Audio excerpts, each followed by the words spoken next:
ইতিহাসের পাতায় আরও একবার প্রত্যেককে স্বাগত জানাই। ক্লাস 9-10-এর যে সেকেন্ড এসএলএসটির ইন্টারভিউ প্রক্রিয়া এবং লেকচার ডেমনস্ট্রেশন শুরু হতে চলেছে, সেই প্রসঙ্গে অনেকেই গ্রুপ থেকে প্রশ্ন করেছো বা ফোন করেছো। তো ইন্ডিভিজুয়ালি বলার থেকে আমি ভাবলাম একটা কম্প্যাক্ট গাইডলাইন তোমাদের সামনে রাখি। তো আমি পুরো বিষয়টা নোট ডাউন করে নিয়েছি যাতে কোনো বিষয় না ছুটে যায়। খুব কম্প্যাক্ট এবং তোমরা এই মুহূর্তে কী ধরনের প্রস্তুতি নেবে, কিভাবে নেওয়া যেতে পারে ভাইবার জন্য এবং লেকচার ডেমনস্ট্রেশনের জন্য, সেই বিষয়ে কথা বলবো। দেখো, প্রথমেই হলো বিষয়ভিত্তিক জ্ঞানের নিশ্চয়ই প্রয়োজন রয়েছে, কিন্তু ইন্টারভিউটা কিন্তু শুধুমাত্র বিষয়ভিত্তিক জ্ঞানের ওপর নির্ভর করছে না, সেই সঙ্গে তোমার যে পার্সোনালিটি সেইটা ওইখানে টেস্ট করা হবে। অলরেডি তুমি তোমার যে সাবজেক্টের নলেজ সেইটা টেস্ট দিয়ে এইখানে এসছো, অর্থাৎ ভাইভাতে এসছো। তো সেইখানে বিষয়ভিত্তিক জ্ঞান তো তুমি রাখছোই, সেই পাশাপাশি তোমার যে ব্যক্তিত্ব, তোমার যে উপস্থাপন ক্ষমতা, এই বিষয়গুলোর ওপর কিন্তু বিশেষভাবে নজর দেওয়া হবে। এবং সেই সঙ্গে তোমার যে যে ক্লাস হ্যান্ডেল করার ক্ষমতা, লেকচার ডেমনস্ট্রেশন যেটা রয়েছে, দুটো পার্ট রয়েছে। একটা হচ্ছে ইন্টারভিউ, তোমার পার্সোনালিটি টেস্ট, এবং দ্বিতীয় হচ্ছে লেকচার ডেমনস্ট্রেশন, সেটার জন্য 10 আলাদা করে।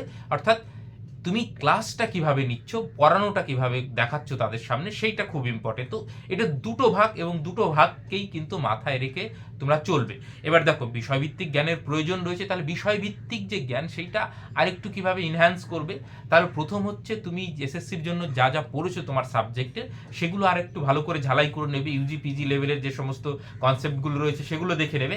সেই সঙ্গে অবশ্যই তুমি যেহেতু 9-10-এর পরীক্ষা ক্যান্ডিডেট, তো 9-10-এর যে পাঠ্য বই ওয়েস্ট বেঙ্গল বোর্ডের, সেইটা সম্পর্কে তোমার পূর্ণাঙ্গ ধারণা থাকা উচিত। দেখো, প্রত্যেকটা তুমি ডেমোর জন্য সেখান থেকে করবে নিশ্চয়ই, কিন্তু সেই সঙ্গে সবগুলো যে তুমি ডেমো করবে এমন তো নয়। কিন্তু তার মানে এই নয় যে যেটুকু ডেমোস্ট্রেশনের জন্য তুমি পড়ে গেলে, ওইটুকুই পড়ে গেলে, পাঠ্য বই আর কিছু দেখলে না, এটা কিন্তু হবে না।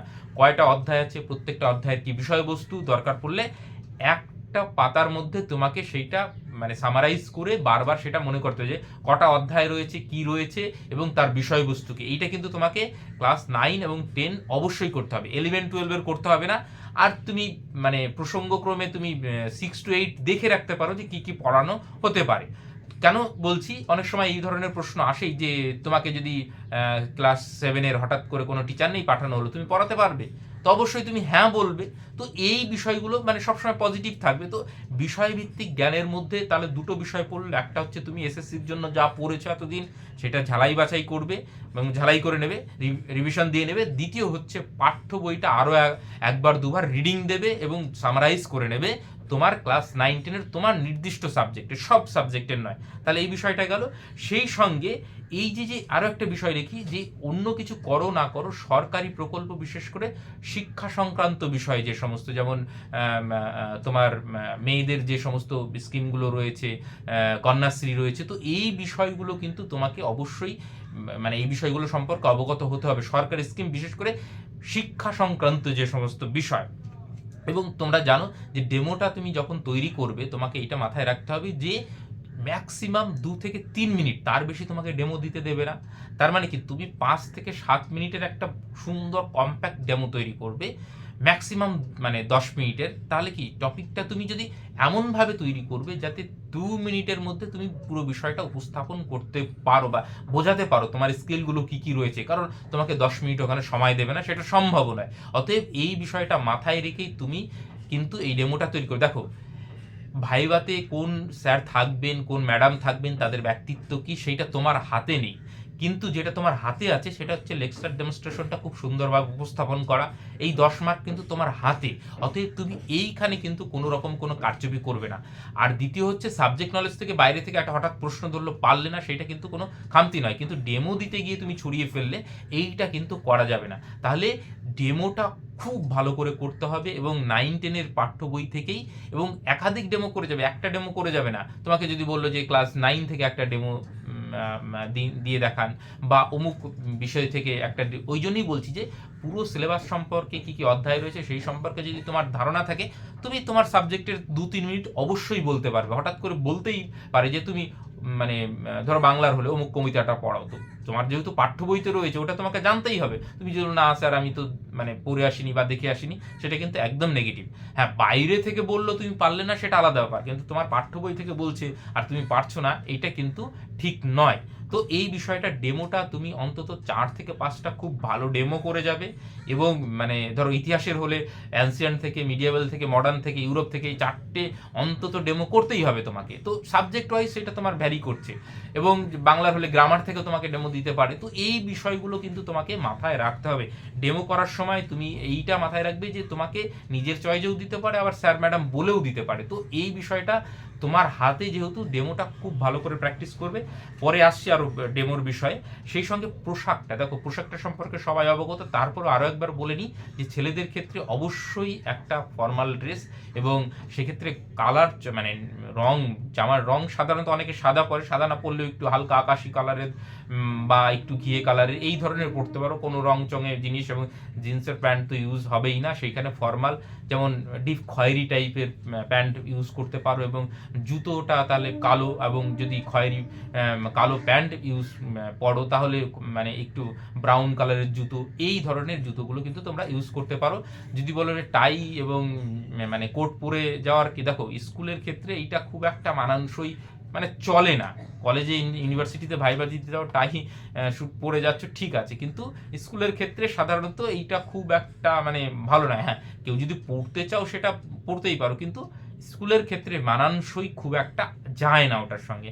এবং মেয়েদের ক্ষেত্রে অবশ্যই শাড়ি তোমরা পরতেই পারো, যদি কেউ শাড়ি কমফোর্টেবল ফিল না করো সালোয়ার কামিজ পরে যেতে পারো, তাতে কিন্তু কোনো অসুবিধা নেই। কিন্তু এটা মাথায় রাখতে হবে তোমার যে মানে পোশাকের রং চং বা তোমার যে মানে সাজগোজ, এইটা যেন অনেকটা মানে সিম্পল থাকে, ভদ্রস্থ থাকে না, মানে এয়ার হোস্টেজের মতন যেন একদম কেটে মানে লাল লিপস্টিক দিয়ে কানের বড় ঝুমকো পরে, এসব কিন্তু অ্যালাউ মানে হয় না। একদম ডিসেন্ট কালারের একটা শাড়ি বা সালোয়ার কামিজ, সেই সঙ্গে একটা সিম্পল সাজ, এবং দেখতে যেন একটা মানে কি বলবো, দেখে যেন কখনোই এইরকম মনে হয় না যে খুব চোখে লাগছে কোনো একটা কালার বা কোনো একটা ড্রেসের ইয়ে। তো এই বিষয়টা তোমাদের মনে রাখতে হবে, সেটা তোমরা নিশ্চয়ই জানো। আর আরেকটা বিষয় বলে রাখি যে প্রবেশের সময় দেখো, এটা খুব ইম্পর্টেন্ট যে প্রথম তোমার ফার্স্ট মানে ইমপ্রেশন কেমন হচ্ছে। তুমি যে ঘরে ঢুকবে দরজাটা খুলে, তখন যেটা বলবে, যেমন সকালের দিকে হলে গুড মর্নিং স্যার, বা আমি প্রথমে বলবে অবশ্যই অনুমতি নেবে যে আসতে পারি, তারপরে ঢুকে গুড মর্নিং স্যার, এই যে কথাগুলো, এটাও কিন্তু বারবার অভ্যাস করবে। বাড়িতে দরজা খুলে আমি কি আসতে পারি, মে আই কামিং স্যার, এই কথাটার মধ্যেও যেন একটা মিষ্টতা থাকে। সেইটা তুমি মানে খুব ছোট জিনিস, কিন্তু এটা তুমি বাড়িতে নিজের ঘরের দরজা বারবার খুলবে, মে আই কামিং স্যার, আমি কি আসতে পারি। এই যে বলার মধ্যে একটা পোলাইটনেস এবং মানে একটা নম্রতা, এইটা যেন মানে রুক্ষতায় না পড়ে, তাই এটা অভ্যাসের ফলেই কিন্তু আসবে। দেখো, এটা খুব ছোট জিনিস হলেও এইটাও কিন্তু ইম্প্যাক্ট পড়ে। তো খুব ছোট ছোট জিনিস তোমাদের খেয়াল রাখতে হবে। তাহলে তুমি যখন প্রবেশ করছো, তুমি অনুমতি নিয়ে ঢুকলে, ঢোকার পরে তোমাকে নিশ্চয়ই বলবে, তুমি সবাইকে বললে গুড মর্নিং স্যার বা গুড মর্নিং ম্যাডাম, বা যারা থাকবেন সেই অনুযায়ী, বা তুমি যদি বাংলায় বলো সেটা বলতে পারো, নমস্কার করতে চাইলে করতে পারো, সেটা তোমার উপর ডিপেন্ড করছে। অনেকেই সাধারণত গিয়ে নমস্কার স্যার বা নমস্কার ম্যাডাম বলে, তারপরে বসতে বলে। তুমি মানে খুব মানে তাড়াহুড়ো না করে খুব লাইটলি বসবে ওখানে, হাত দুটো তোমার উরুর উপরে বা কোলের মধ্যে এইভাবে আলতো করে রাখবে, এবং তারপরে কথাবার্তা সাধারণত প্রথম কোথা থেকে এসছো কি, এই দিয়েই শুরু হয়। তো সেইভাবে কিন্তু শুরু হবে। তো এই ঢোকার যে প্রথম মানে ইয়েটা, কনভারসেশনটা, সেইটা যেন খুব মিষ্টতাপূর্ণ হয়। তো এইটা একটু খেয়াল রাখবে। এবং এই ধরো বলার সময় বা এই করার সময় উপর দিকে তাকানো, নিচের দিকে তাকানো, কোনো বিষয়ে তাড়াহুড়ো করা, এই বিষয়টা কিন্তু করা যাবে না। এইটা কিন্তু আবারও বললাম, বারবার বাড়িতে অভ্যাস করার ফলেই কিন্তু আসবে। এবং কি করবে কি করবে না যখন ইন্টারভিউতে চলে গেলে, তখন দেখো যে প্রশ্নটা করা হবে একদম প্রাসঙ্গিক উত্তর দিতে হবে। এই ঘুরিয়ে পেঁচিয়ে বড় লম্বা করে উত্তর, সেগুলোতে কিন্তু আরো মানে যারা ইন্টারভিউ নেন তারা বিরক্ত হন। টু দি পয়েন্ট অ্যান্সার দাও, তোমার জানা নেই, খুব লাইকলি বলো বিষয়টা স্যার এই মুহূর্তে আমার মনে পড়ছে না, বা আমার জানা নেই। তো এইভাবে কিন্তু পোলাইটলি তুমি সেটা বলতে পারো, কিন্তু ওইটা করতে যায় ওপর দিকে তাকাচ্ছ, এই ধরনের এক্সপ্রেশন না। কথা হবে মানে আই টু আই, তার মানে এই নয় যে এরকম বড় চোখ করে তাকাবে, মানে যেরকম নর্মাল একটা স্বাভাবিক মানুষের সঙ্গে তুমি কথা বলো, সেইটা কিন্তু তুমি করবে। এবং সেই সঙ্গে তোমার যদি কোনো বিষয়ে যদি ধরো জানা নেই, তো অস্বীকার করলে দেখা হলো তোমাকে টেস্ট করার জন্য একটু মানে কন্ট্রোভার্সিয়াল কিছু বললো বা একটু ভুল উত্তর বললো, তার মানে এই নয় যে তুমি জানো যে এটা 100% স্যার ভুল বলছেন। কিন্তু এমন নয় যে উনি ইচ্ছা মানে ইয়ে করে না জেনে ভুল করে, ইচ্ছা করেই ভুল করেন অনেক সময়। তারপরে তুমি যদি বলো না স্যার আপনি ভুল বলছেন, এইভাবে বলা যায় না। কিন্তু তোমার যদি কোনো বিষয়ে মানে ডিসএগ্রি থাকে বা কোনো মানে অসম্মতি থাকে, খুব নম্রতার সঙ্গে তুমি বলবে যে স্যার আমি খুব বিনয়ের সঙ্গে আপনাকে জানাচ্ছি যে এই বিষয়টার সঙ্গে আমি সহমত হতে পারছি না। ধরো এই ডিজিটাল বা এই যে এআই এর যুগে তোমাকে যদি বলো যে এখন তো ফিজিক্যাল স্কুলের তো প্রয়োজন নেই, তাই না, এত ডিজিটাল মিডিয়া চলে এসছে এবং তার থ্রুতে তো ছেলে মেয়ে ঘরেই পড়তে পারে, তাই কি না? তোমাকে যদি এইরকম প্রশ্ন করে তাহলে কি তুমি বলবে না স্যার আমি আপনার সঙ্গে সহমত নাই? খুব পোলাইটলি বলবে স্যার অবশ্যই টেকনোলজি আমাদের খুব হেল্প করে এবং সেটা অত্যন্ত প্রয়োজন, তবে এটা ঠিক স্যার আপনার যে মানে আপনি যেভাবে বলছেন সেটার সঙ্গে আমি সম্পূর্ণ সহমত হতে পারছি না, কারণ বাচ্চারা ফিজিক্যালি স্কুলে গেলে তার যে পরিবেশ, তার যে ব্যক্তিত্ব গঠন সেটা সম্পূর্ণ আলাদা, যেটা ডিজিটাল মাধ্যমে সম্ভব নয়। এইভাবে মানে তুমি একদম সরাসরি ডিনাই করছো না যে ওটারও গুরুত্ব রয়েছে, প্লাস আমি স্যার আপনার সঙ্গে সম্পূর্ণ সহমত হতে পারছি না। এইভাবে একদম পোলাইটলি তুমি কোনো বিষয়ে যদি ডিসএগ্রি হয়, যদি করতেই হয় তাই করবে, কিন্তু আর্গুমেন্টে যাবে না। তুমি এইটা দেখানোর চেষ্টা করবে না যে তুমি সব জানো বা মানে তুমি খুব পণ্ডিত, এই বিষয়টা, এবং অযথা বিতর্কেতে কোনোভাবেই জড়াবে না এবং কোনো মানে উগ্র রাজনৈতিক মন্তব্য এই ধরনের কিন্তু করবে না। তোমাকে উস্কানোর জন্য করতেই পারে, তো সেইগুলো কিন্তু খুব মাথায় রাখতে হবে যে তুমি কি বাক্য ব্যবহার করছো, তুমি কি বলছো এবং তার ইম্প্যাক্টটা কি হতে পারে। তো এই বিষয়টা, এবং তুমি অতিরিক্ত স্মার্টনেস দেখাতে যাবে না যে কথায় কথায় ভারী শব্দবন্ধ ইউজ করছো, ইংলিশ বলছো, তাতে মনে হচ্ছে খুব স্মার্টলি তোমাকে দেখাচ্ছে। না, তুমি একটা গ্রামের স্কুলে ক্লাস 9-10-এর ছেলে মেয়েদের পড়াতে যাচ্ছ, তোমাকে তো ওভার স্মার্ট দেখানোর কিছু নেই।